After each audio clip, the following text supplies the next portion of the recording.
Imagine this. What if every thought you had was like a seed? Then the entire garden of your life would blossom according to the kinds of seeds you plant.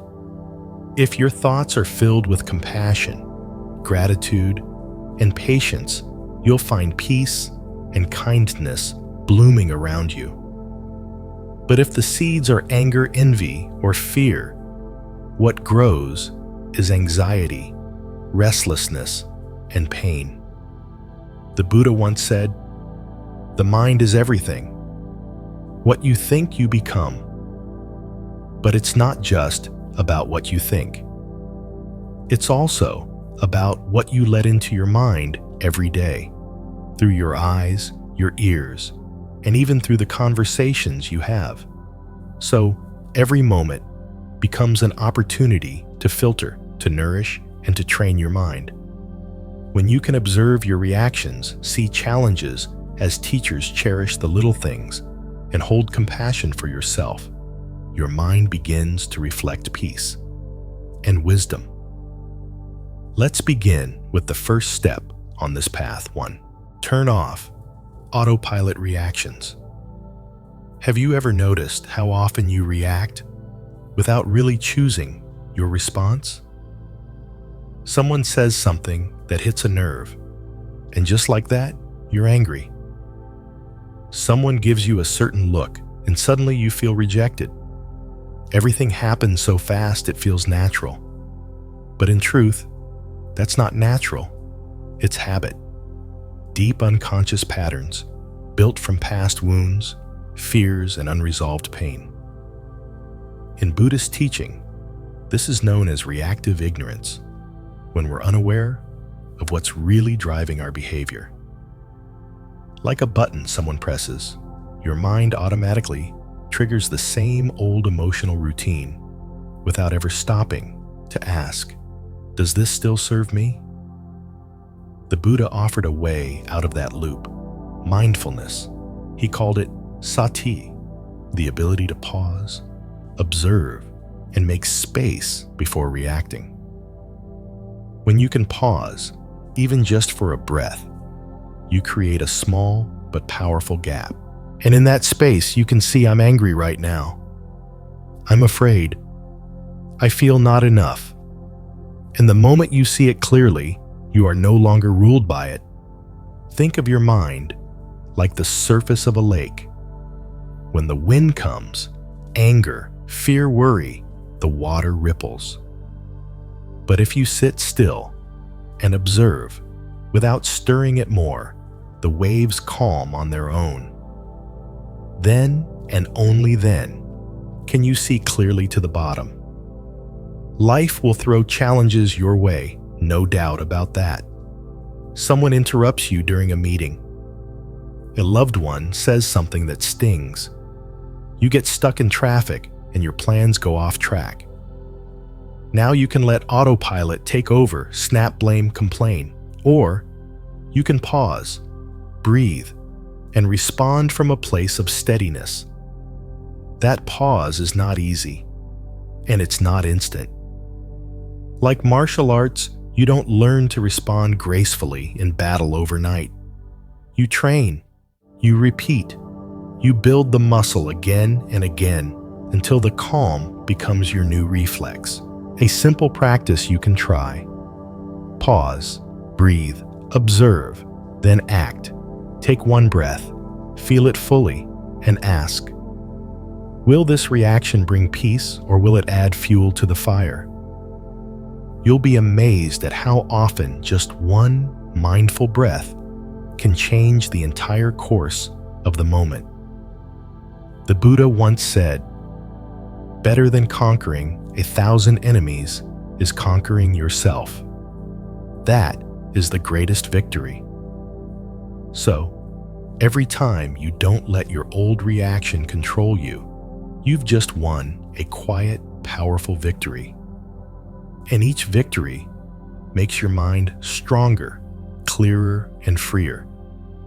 When you stop letting your mind run on autopilot, something incredible begins to happen. Conversations become calmer. conflicts resolve more easily. And you're no longer tossed around by emotion. You're steering the ship. Transforming reaction into conscious action is the first key to inner freedom. And once you've tasted that freedom, you begin to understand why the Buddha called mindfulness the path out of suffering. 2. Visualize your goals as already achieved. Have you ever imagined yourself already living with the best qualities you aspire to have? Picture yourself calm in the middle of chaos.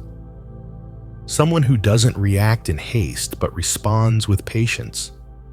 Someone who listens with compassion before making judgments, not in the distant future, not after you've fixed yourself, but right now, living as if those qualities already exist in your heart. In Buddhism, this isn't fantasy or wishful thinking. It's called visualization, a meditative practice that trains the mind to plant and nurture seeds of inner growth. The Buddha said, "The mind precedes all things. It is their master. It creates them." That means every action, every word, and even your entire life begins with a single thought, a single intention. When you consistently picture yourself as a person of compassion, strength, and insight, your mind begins to shape itself around that image. It becomes fertile soil where those qualities can grow. Modern science supports this too.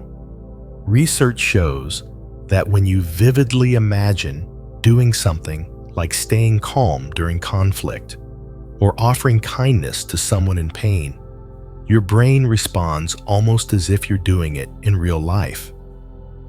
Neural pathways are formed, and over time they become habit.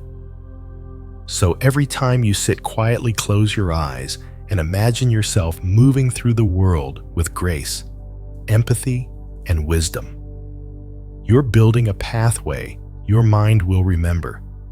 Like clearing a trail in the forest, at first it's overgrown. But the more you walk it, the clearer it becomes.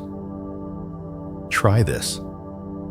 Imagine yourself facing a situation that usually makes you angry, maybe a harsh comment or a misunderstanding. But in this vision, you don't explode. You breathe. You look at the other person with understanding. You speak softly. You don't cause harm. You see their suffering, and you feel peace within yourself. The more often you return to that image, the more familiar it becomes. And when real life presents a similar situation, your mind remembers the way.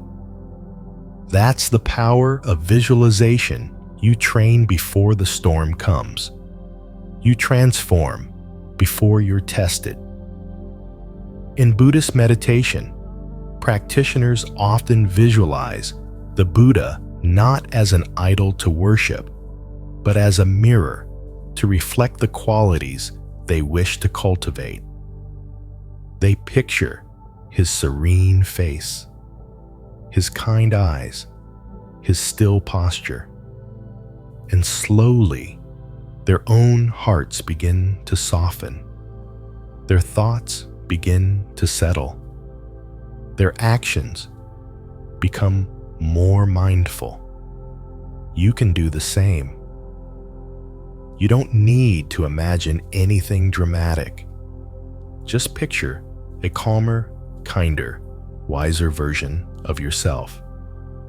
That person already exists within you. They just haven't been watered enough. This doesn't mean you're pretending to be perfect. On the contrary, this is a journey of returning, not of achieving. Every time you visualize, you're whispering to your own mind, "This is the path I choose. This is who I'm becoming. And day by day, step by step, you'll notice you're changing. Not because someone else fixed you, but because you nurtured it from within. So, if you're longing for a life that's more peaceful, more compassionate, more grounded, begin by seeing yourself living that life. Not someday, but now, in your heart, in your mind. Because just like a tiny seed planted in the right moment, in the right soil, one small vision nurtured daily can grow into an entire garden. And that garden is your life. 3. Slow down and be fully present. There's something our modern world is deeply missing, and yet everyone longs for it. It's presence. Not the kind of presence where your body is physically here, but your mind has already rushed off to tomorrow's to-do list. I'm talking about true, full presence, the kind where your heart and attention are both anchored in this very moment. Have you noticed how everything today moves at lightning speed? The non-stop news cycle, the endless stream of calls, the never-ending calendar reminders. It's like the world is constantly yelling, "Go faster, get more done, keep up." And in all of that, have you stopped to hear your own breath lately? The Buddha once said, "The mindful person is truly alive." The one without mindfulness is like the walking dead. That's not meant to scare you. It's a gentle reminder. Only when you slow down can your mind truly awaken. Do you remember the last time you drank a cup of tea in silence? No phone, no notifications, no wandering thoughts. Just you, holding the warm cup in both hands, feeling the heat spread across your palms, inhaling the soft aroma, taking a slow sip. In that moment, you didn't need anything more. And that's the beauty of being fully present. You're not just surviving the day, you're deeply living it. Slowing down doesn't mean abandoning your busy life. It means pausing within it, like pulling over on a noisy freeway just to step outside and watch the sky turn orange at sunset. One Zen teacher once said, "Don't wait for more time to live slowly. Live slowly, even when you're busy."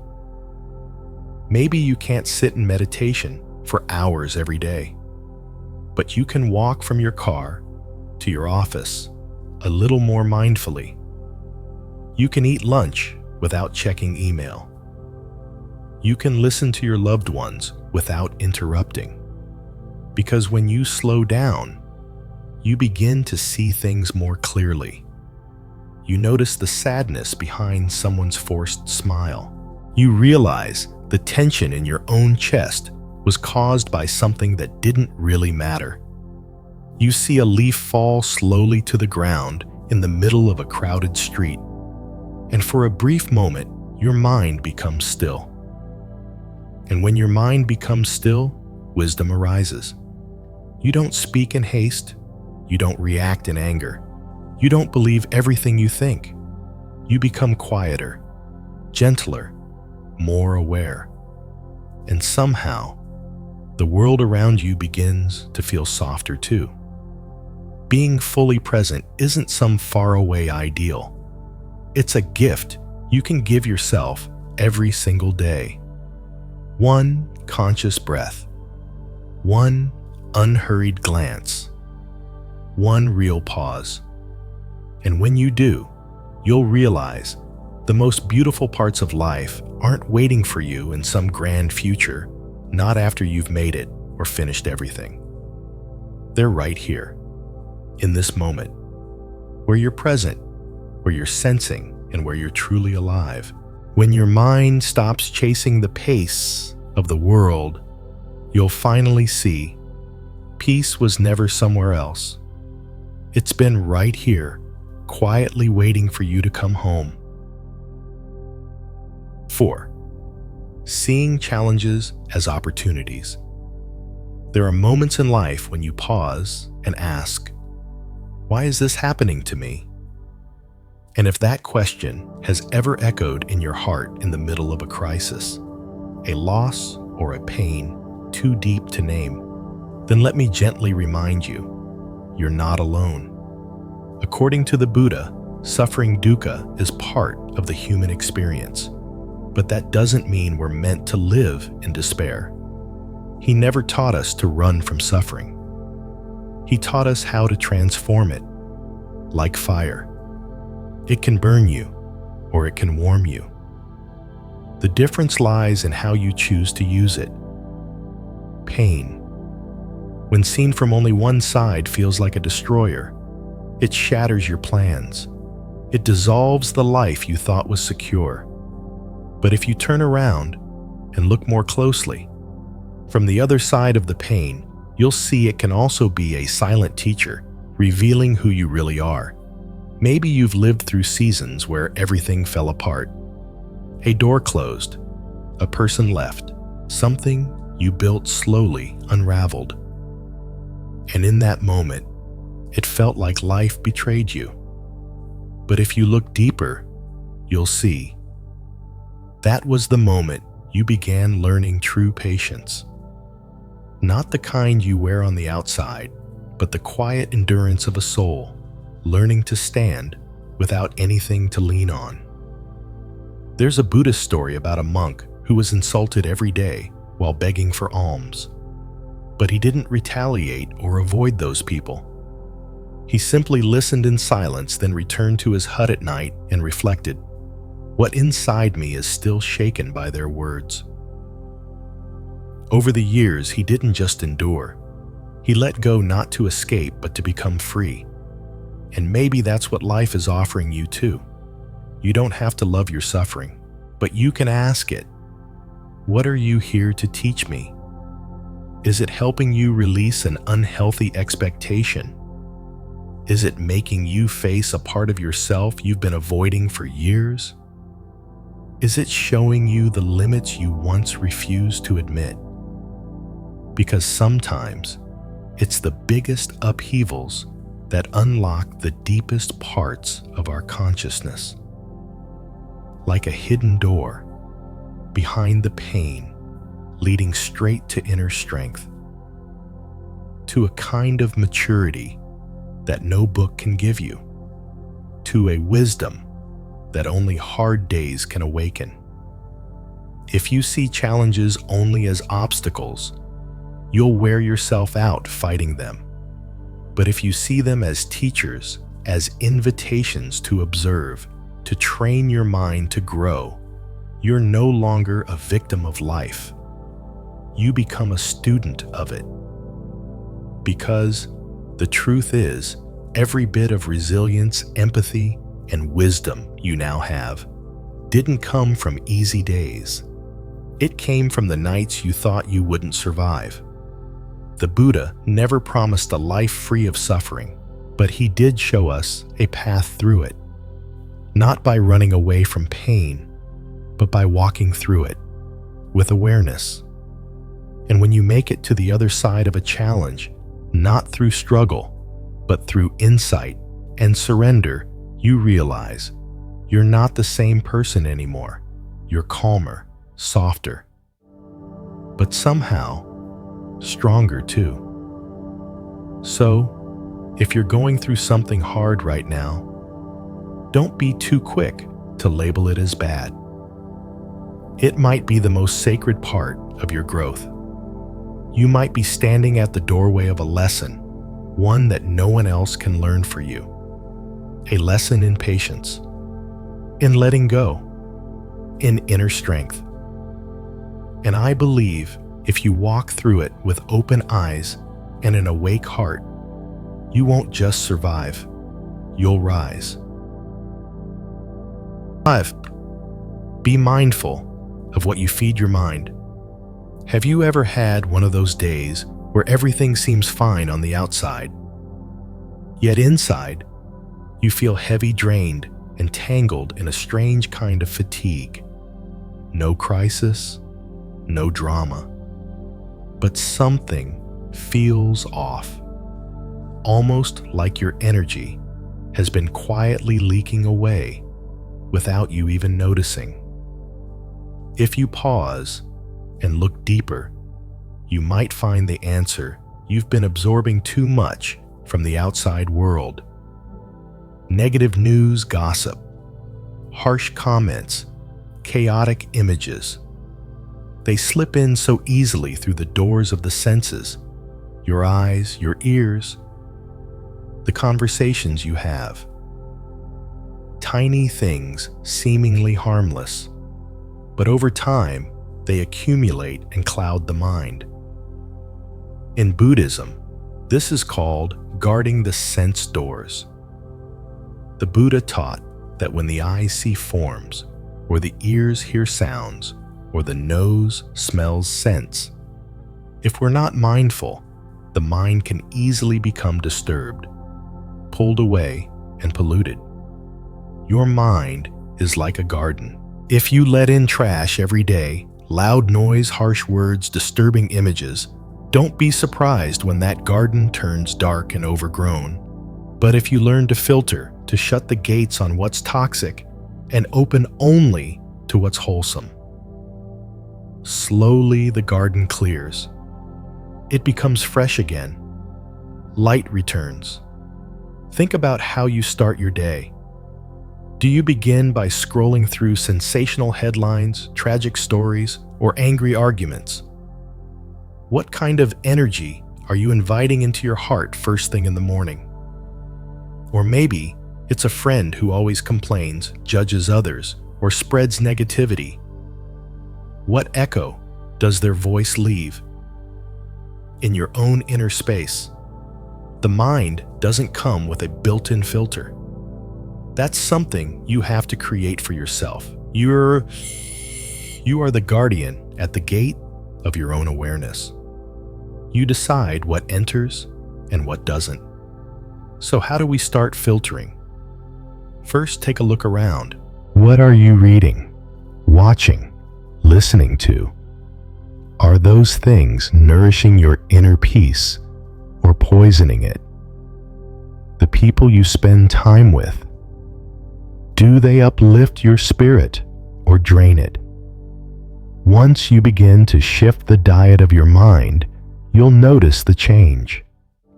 Maybe instead of listening to gossip, you listen to a Dharma talk. Maybe instead of letting social media fill your mind at night, you read a few lines from a sacred text or simply sit quietly with your breath.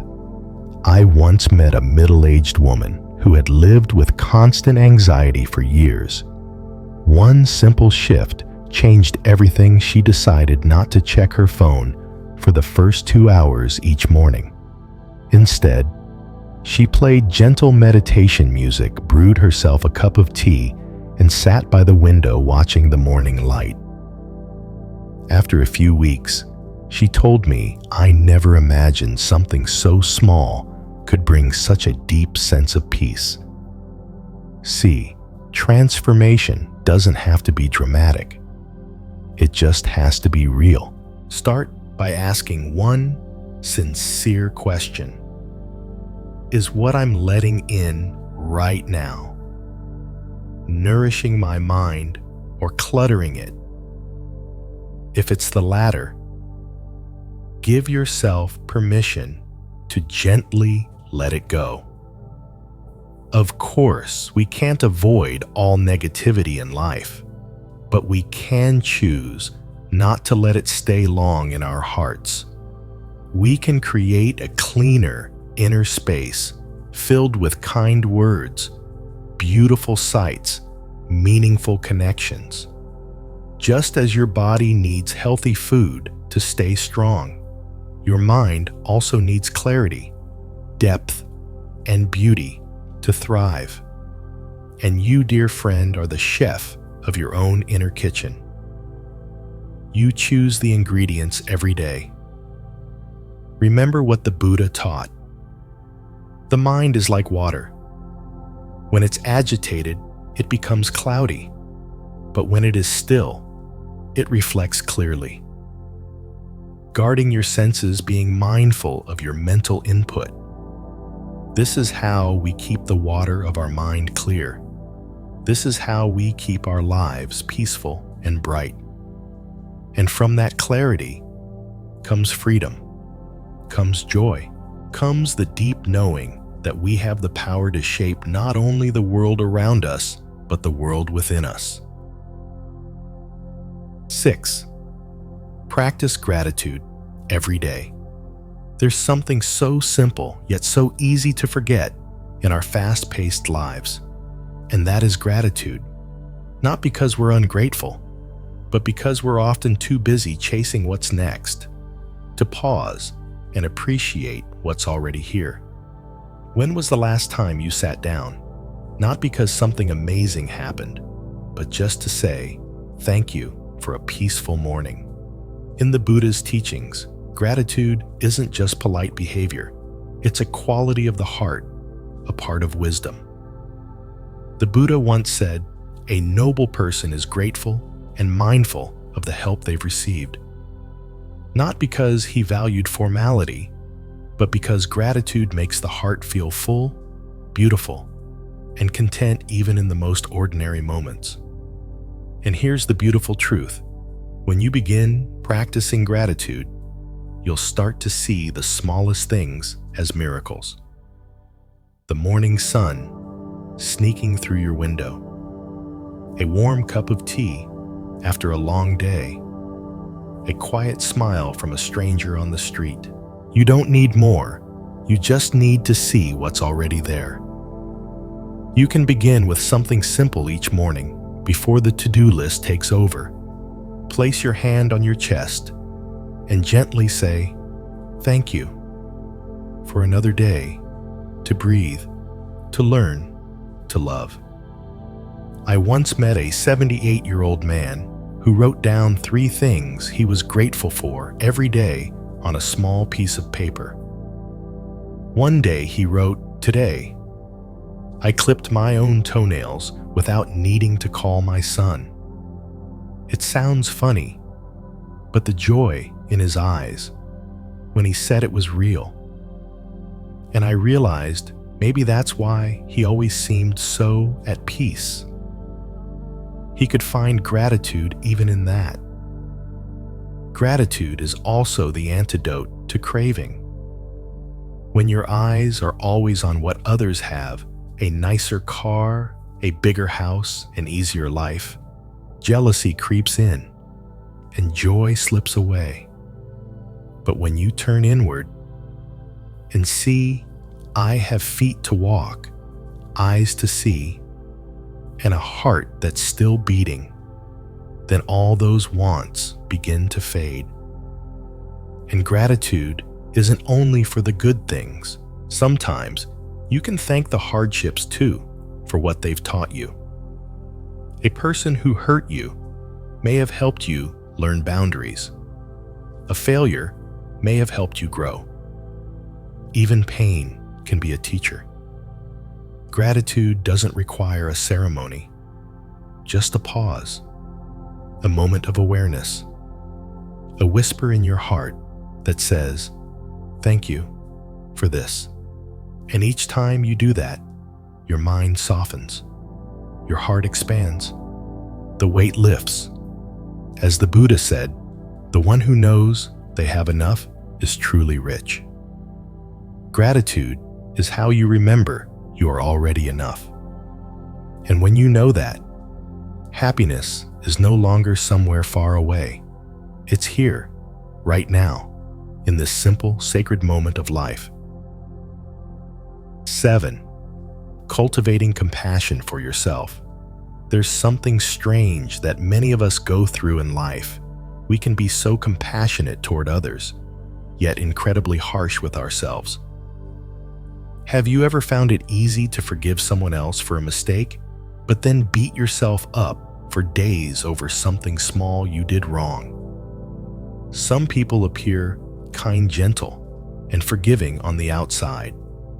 But inside, there's a voice constantly criticizing, judging, and wounding them from within. In Buddhism, this is known as ignorance of the self, when we fail to see that we too deserve love, forgiveness, and the chance to begin again. The Buddha once said, "You yourself, as much as anyone in the entire universe, deserve your love and compassion." And yet so many people live with an inner world filled with self-blame. When they make a mistake, instead of learning from it and moving forward, they drown in guilt, believing that one wrong decision defines their entire being. But here's the truth. Your past is not your destiny, and you are not a replica of your mistakes. Self-compassion isn't self-indulgence. It's wisdom. It's understanding that we are human beings, constantly learning, constantly growing. And every journey of growth comes with its stumbles. There's a story in the Buddhist tradition about a young monk who during meditation remembered all his mistakes from before entering the monastery. He began to cry, feeling unworthy of the path. His teacher said nothing, but handed him a clay pot, then gently dropped it, shattering it on the ground. The teacher said, "You see a broken pot, but the clay is still here, and it can be reshaped into something new. Your mind is the same. Gather what remains whole and begin again." And that beginning doesn't come from forcing yourself to do better. It begins with something simpler: forgiveness. Forgiveness doesn't mean forgetting. It means choosing not to let the past control your path forward. It means looking at your mistakes the way a student does. What did I learn from this? And then releasing the need to punish yourself, because self-blame shrinks the heart. Compassion expands it. And when you treat yourself with gentleness, the rigid places within you start to soften like ice melting in the morning sun. You can begin practicing self-compassion in small ways through your inner dialogue. The next time that harsh voice arises, try replacing it with something kinder.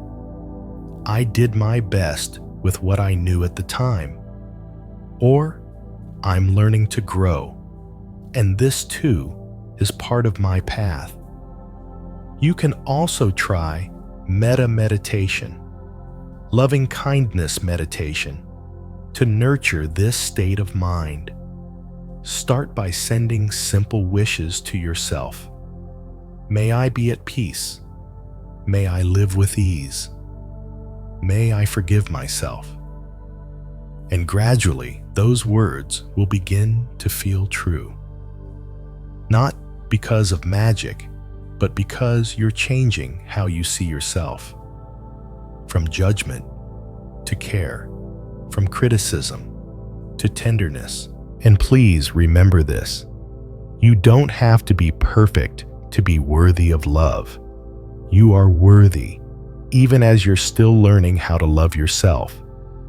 That may be one of the most profound teachings the Buddha left us, that in learning to be compassionate with ourselves, we begin to truly heal. And only then can we offer compassion to others without judgment, without conditions. Your heart is not locked in yesterday. It is a garden. And today, you get to choose what you plant. 8. Befriending impermanence. There's a simple truth. We often resist. Nothing lasts forever. The things we love will change. Deep sorrows will eventually fade. Even we, our thoughts, our bodies, our lives are always changing. For many people, this reality creates fear. Impermanence feels like a thief, something that comes to take away what we cherish. But in Buddhism, impermanence is not a threat. It's a compassionate reminder: if everything changes, then pain will pass too. And happiness, while it's here, is worth cherishing with all your heart. The Buddha taught all conditioned things are impermanent. When one sees this with wisdom, one turns away from suffering. This is the path to purity. What does that mean? It means that when you truly understand nothing is fixed, not even your suffering, you'll no longer be imprisoned by it. Maybe you're going through something heavy right now, a loss, an ending, a season that feels like your whole world is falling apart. But if you pause and look deeply, you might notice that suffering is like a rainstorm. It comes suddenly, drenching everything. And then it passes. Your mind is like the sky. The rain may cover it for a while, but it doesn't erase the sky. The sky remains vast, open, and clear once the clouds move on. Just like that, your pain doesn't erase who you are. It's just one wave in the river of life here, then gone. What does impermanence teach us? First, it teaches humility. What you hold today, a friend and opportunity, your good health may not be there tomorrow. Knowing that you begin to live more tenderly, more gratefully, saying thank you more often, and holding things with gentle hands.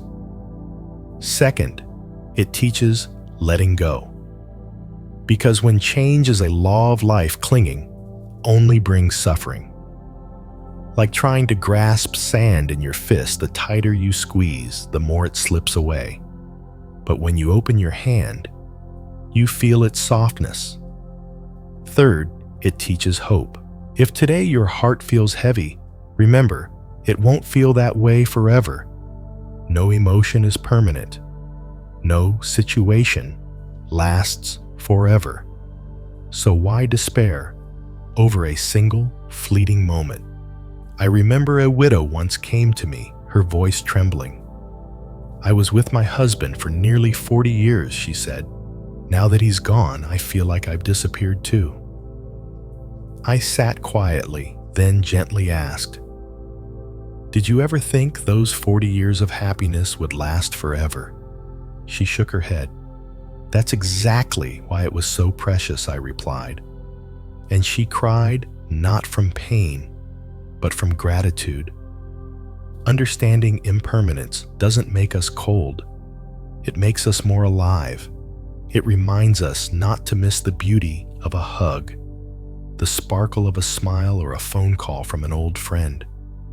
These are the small gifts of life, wrapped in the tenderness of just for now. You can't change impermanence, but you can befriend it. Live as if every moment is a cherished guest arriving, sharing a part of your heart, and then moving on. And when they go, you bow with gratitude, smile, and open your door to what's next. Because life is a flowing river.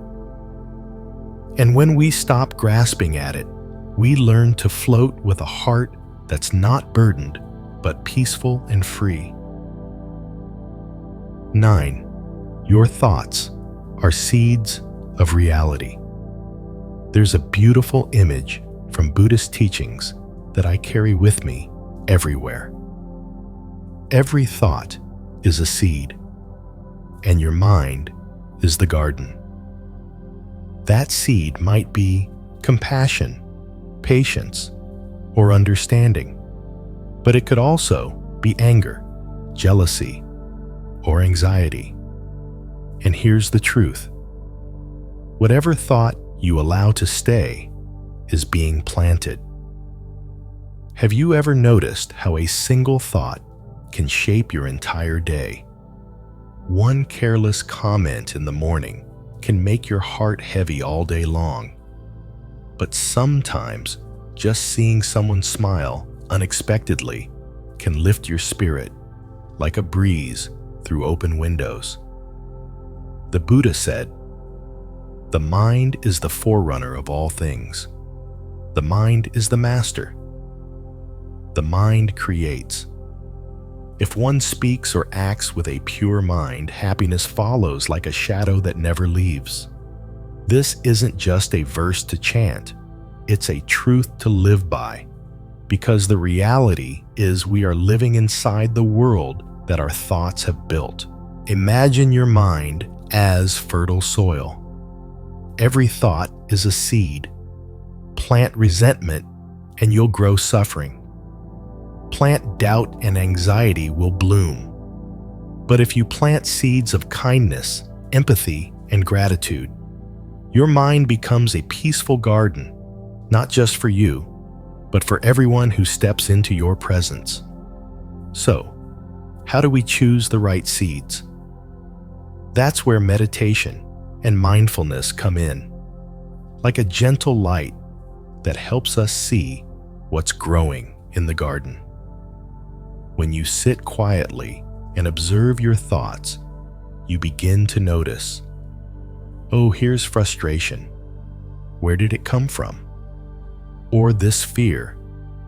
I've seen it before. It's a pattern I'm repeating.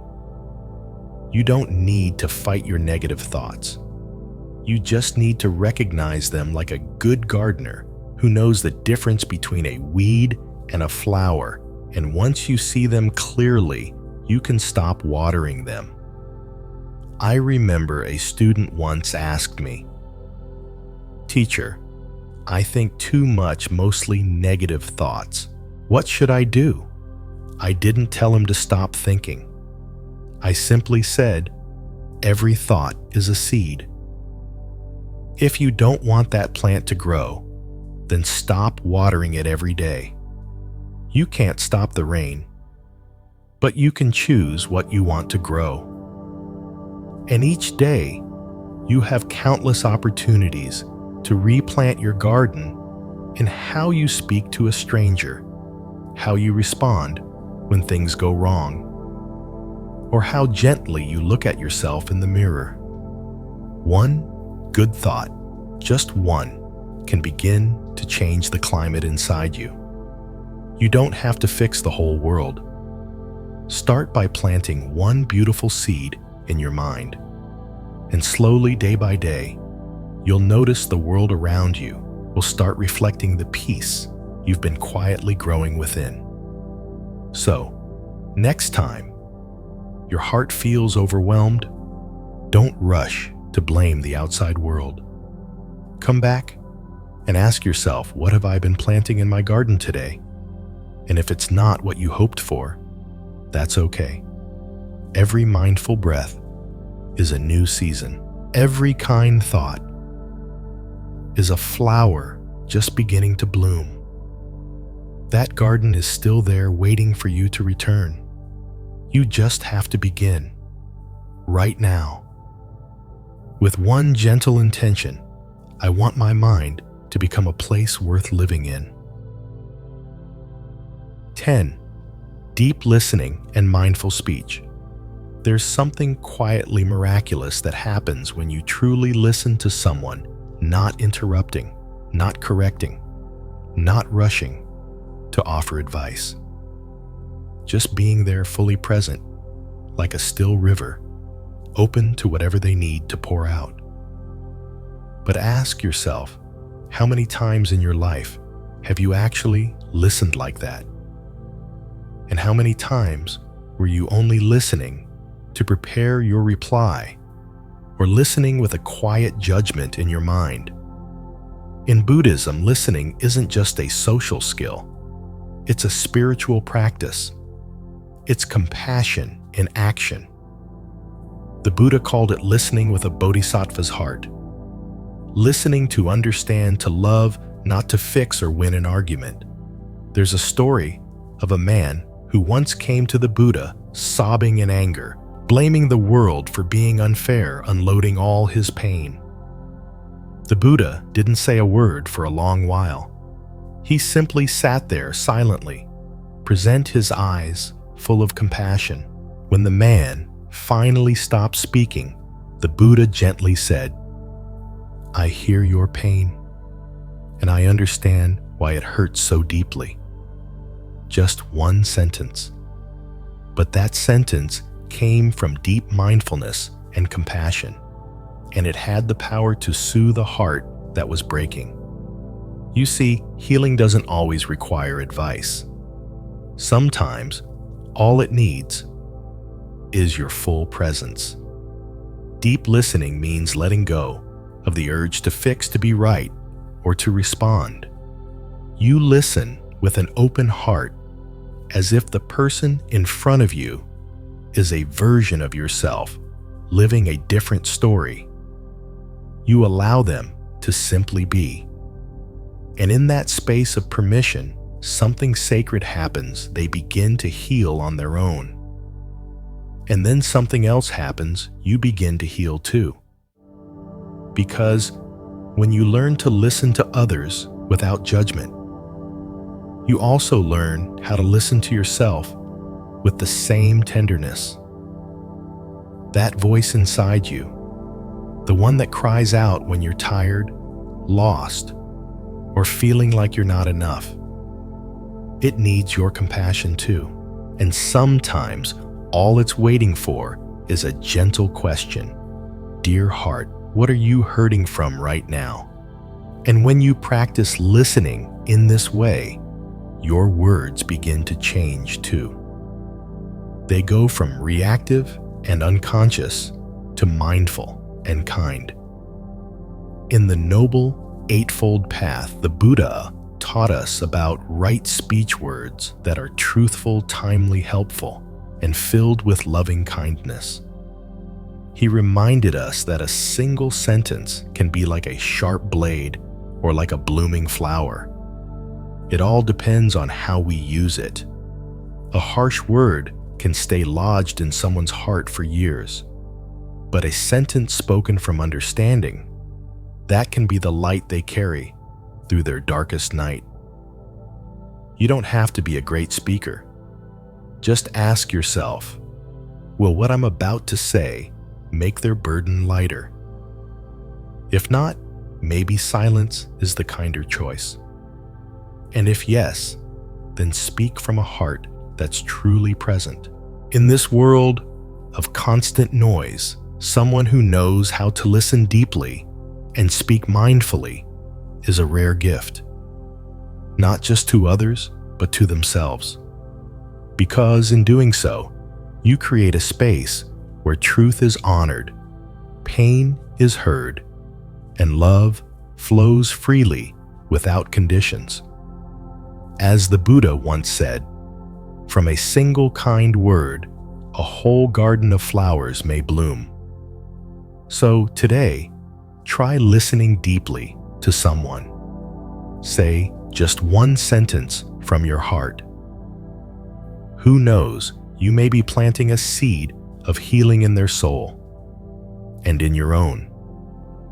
When you begin to see life through awakened eyes, with a heart that listens and a spirit that holds itself in compassion, you don't have to be perfect to live beautifully. You just need to be still enough to see clearly, soft enough to feel deeply, and grounded enough to choose kindness again and again. If something in today's reflection stirred something in your heart, maybe something you've always felt but never had the words for, I invite you to keep walking this path with us. Please subscribe to the Buddhism Seeds channel for more soul-nourishing content. Like this video. If you found value in it, share it with someone you care about, and don't hesitate to leave a comment below. I read every one, and your thoughts truly matter. I'll see you in the next video, where the mind is nourished and the light continues to grow.